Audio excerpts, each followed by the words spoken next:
Hörmətli qərindaşlar, Şərq Türkistan sürgündə hökuməti televiziyasının xəbərlər proqramısını görüşənlərni qızğın qarşı alırıq.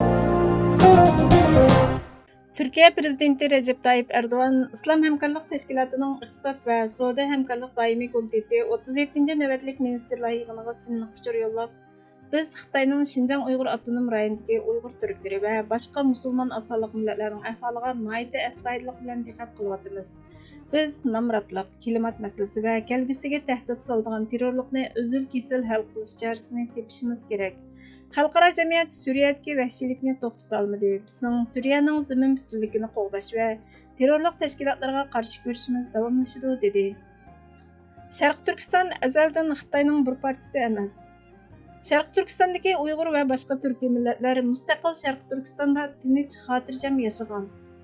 Xitoyning ishg'oliyatiga qarshi turish maqsadida mo'rini mo'riga terib kurash qilib, 1933-yili va 1944-yili Xitoyning ishg'oliyatidan o'z davlati Sharq Turkistonni qutqizgan. Tajovuzchi Xitoy qiniga singib ketgan, hech bir zaman o'zgarib qolmaydigan tajovuz qilish, mustamlika ostiga elish tabiati bilan 1949-yili Sharq Turkistonni qayta ishg'ol qilgan va yangi yer degan ma'noda keladigan Şinjan degan nomni bergan. Sharq Turkiston Xitoy atagandek Şinjan Uyg'ur avtonom rayoni emas. Xitoy Sharq Turkistonni ishg'ol qilgandan keyin Sharq Turkiston xalqiga izchil turda irqiy qirg'inchilik siyosati yurgizib kelgan. Sharq Turkiston xalqining Xitoyning tajovuzchiligi, irqiy qirg'inchiligiga bo'lgan qarshiligi, Sharq Turkistonni Xitoyning ishg'oliyatidan qutqizib, mustaqilligini asliga keltirish kurashi hech bir zaman to'xtab qolmagan va mangu davomlashadi. Sharq Turkiston Türk xalqining davlati. Xitoyning Sharq Turkistonni ishg'ol qilganligini va Sharq Turkiston xalqiga yurgizayotgan irqiy qirg'inchilikni eng oldi bilan Türk davlat hukumatlari va parlamentlarining e'tirof qilishini, Sharq Turkiston xalqining mustaqillik kurashini qo'llashini, Xitoyga qarata har vaqt sagak bo'lishini umid qilamiz. Dunyodagi musulmonlarning ichida eng og'ir zulmga uchrayotganlar Sharq Turkistondagi musulmon turk xalqi. Musulmon davlatlar bu zulmga qilayotgan sukutini cho'qim buzishini, Xitoyning Sharq Turkistonni ishg'ol qilishi va Sharq Turkiston xalqiga yurgizayotgan irqiy qirg'inchilikqa qarshi turishni talab qilamiz.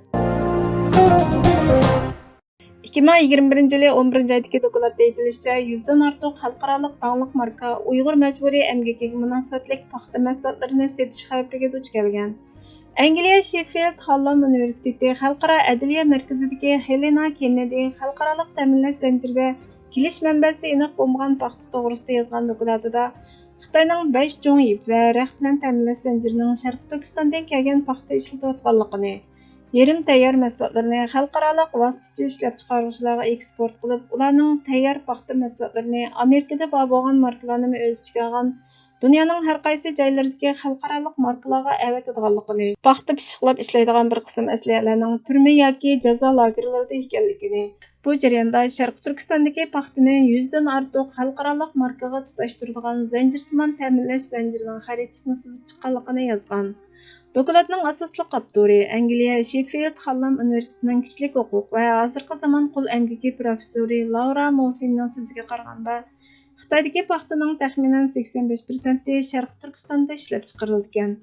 Xitoy hukumati xalqni terg'u yerlardan voz kechishga majburlayotgan, undan ularni 5-chi emgak kuchi deb qarab, emgak kuchlarini yo'tkash siyosatini intayin o'ngishli yurgizilgan. Dokladda yaqinqi 2 yillik xalqaro savdo va tamojna sonliq ma'lumotlarni ishlatib, Xitoy eksport qilgan paxta ip va raqlarning 52%ning Bengal, Sri Lanka, Vyetnam, Filippin, Hong Kong, Indoneziya, Kambodja, Pokiston, Hindiston, Keniya va Meksika qatorliq davlatlardagi 53 vositalik ishlab chiqaruvchiga avatilganligi, 103 markaning tayyor paxta orqali ishlangan mahsulot ekanligi bayon qilindi. Morfinning aytishicha, agar ta'minlovchi materialning nerdan kelganligini aytib berolmasa hamda bu manbani qoyil qilarlik isbot bilan ta'minlay olmasa, marka shu ta'minlovchi bilan bo'lgan munosabatni oxirlashtirishi kerak ekan.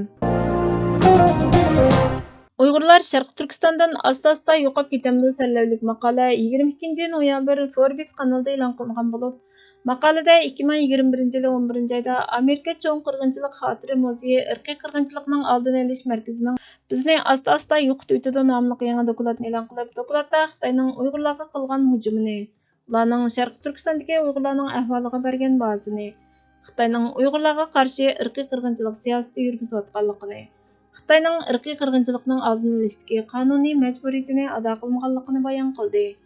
Oshkorlangan uchurlarning Xitoy doiralarining Uyg'ur ayollarini majburiy tug'mas qilib orqali Uyg'ur jamiyati a'zolarini, Uyg'urlarni yo'qotib o'tish, Uyg'urlarni tutqun qilish, qattiq qiynash, Uyg'ur oilalarini vayron qilib o'tish, bolalarni oilasidan ayirib o'tish, majburiy emgakka selish qatorliq vahshiy qilmishlar orqali ro'yi va jismoniy jihatdan ig'ir ziyonga uchratganligini isbotlaydiganligini, bosqinchilik va jinsiy zo'ravonlikning jamiyat a'zolarini jismoniy jihatda ziyonga uchratishning yana bir usuli ekanligini ko'rsatdi.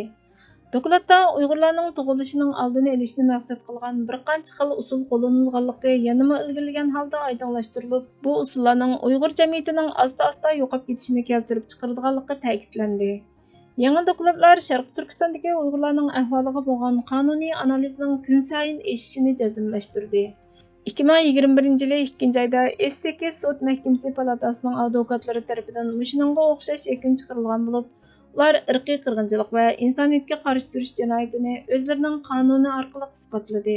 2021 yili 3 oyda New Lines strategiya va siyosat instituti, Amerika aqllar ambiri, 50 dan ortiq dunyodagi kishilik huquq, urush jinoyati va xalqaro qonun mutaxassislari birlikda yozgan yangi dokladni e'lon qilib, Sharq Turkistondagi irqiy qirg'inchilikning qonuniy aniqlamasini, oldini olish majburiyati va irqiy qirg'inchilikni jazolash qatorliqlarni analiz qildi. Shundaqla Xitoy Kompartiyasining 1948 yildagi irqiy qirg'inchilikning oldini olish va jazolash ahdnomasiga xiloflik qilib, irqiy qirg'inchilik jinoyati sodir qilganlik uchun davlat mas'uliyatni ustiga oladi dedi. Xitoyning kishilik huquqqa daxli taruz qilish qilmishiga oid kun sayin ortayotgan dalil isbotlarga asosan bir qism shtatlar va parlamentlar jiddiy tadbir qo'llanishga chaqirdi. 2021 yili 1 oyda Amerika Davlat ishlari mahkamasi bu vahshiylikni irqiy qirg'inchilik va insoniyatga qarshi jinoyat deb e'tirof qildi. O'xshashlar Kanada, Gollandiya, Chex, Litva, Belgiya va Angliya Avom palatasini o'z ichiga olgan bir qancha davlatdagi parlament a'zolari o'xshash qarorni chiqardi. 2021 yili 11 oyda Angliya tashqi ishlar ministri Liz Trussning Xitoyni irqiy qirg'inchilik yurgizish bilan ayblaganligi xabar qilindi. Qandaqla bo'lmasin, hozirgi masala barliq uchurlar va isbotlarga tayanib nima ish qilishda. Birlashgan Davlatlar Tashkiloti xalqaroliq, tarafsiz va mustaqil mexanizmga o'xshash mexanizm barpo qila oladi. Birlashgan Davlatlar Tashkiloti Umumiy Majlisi tomonidan xalqaro insonparvarlik qonuniga xiloflik qilish, kishilik huquqqa daxli taruz qilish, daxli taruzga uchraganlik isbotini to'plash, mustahkamlash, qo'g'dash va tahlil qilish, shundaqla odil, mustaqil jinoiy ishlar davosiga qulaylik yaratish va tezlatishga hujjat tayyorlash uchun quriladi. Davlat rayonlik yoki xalqaro sudlarda xalqaro qonun bo'yicha bu jinoyatlarni boshqarish huquqi bor. Bundaq bo'lganda mexanizm vaziyatni baholash va tavsiya qilishdan yana bir qadam ilgarilaydi. Bu vahshiylikka mas'ul jinoyatchilarning kelgusida sudga tortilishga kafolatlik qilishning birinchi qadami. Bu Sharq Turkistondagi vahshiyliklar uchun takror qo'llanishga arziydigan bir model. Boshqa diplomatik tanlashlarmi bor? Cho'qim harakat qo'llanish kerak deyildi. Baş ministerimiz Salih Xudoyor apandi buningga inkas bildirib, shunisi aniqki, Xitoyning Sharq Turkistonda mustamlikchilik, irqiy qirg'inchilik va ishg'oliyat siyosati yurgizishda yetmoqchi bo'lgan maqsadi Sharq Turkistondagi Uyg'urlar va boshqa turk oilalarini butunlay yo'qotishdan iborat natijani qo'lga keltirish dedi. Millatim, siz Allohning oldida bir gunohkor. Siz dinni o'limga hukm qildingiz. Duolaringiz Allohni masxara qilish bilan barobar. İbadetleriniz Allah'ını avar qilishdan boshqa narsa emas. To'g'ri, namoz o'qing, Ramazon tuting. Ammo eng chong ibodat kurashdir. Men sizga qurtulishning dushmanlar bilan urush qilish ekanligini bildirmoqchiman. Zaminimizni ozod qilish bizning g'oyamiz va Allohning amri. Bu amirga itoat qiling. Shifrimiz o'lgicha dushman bilan urush qilish bo'lsin deydi Kavkaz qahramoni Shayx Shamil. Sharq Turkiston xalqining jiddiy vazifasi Sharq Turkistonni besib olgan tajovuzchi Xitoylar bilan kurash qilib, Sharq Turkistonni mustaqil qilishdan iborat. Bizning har qanday suhbat va tabligh so'rovlarimizda Sharq Turkistonni mustaqil qilishdan iborat bu ulug'vor g'oyani markaz qilgan holda suhbat va tabligh elib berilishi, harakatlanishga chaqiriq qilinishi, diqqat va tema boshqaga yo'tkalmasligi, mablag' va kuch mustaqillik kurishi uchun qo'llanilishi lozim. Hürmetli görürmenler, xabarlarimizni kögün alay üçün köp rahmet. Kelar qıtımqı programımız görüşkice Allah'a emanet boğaysızlar.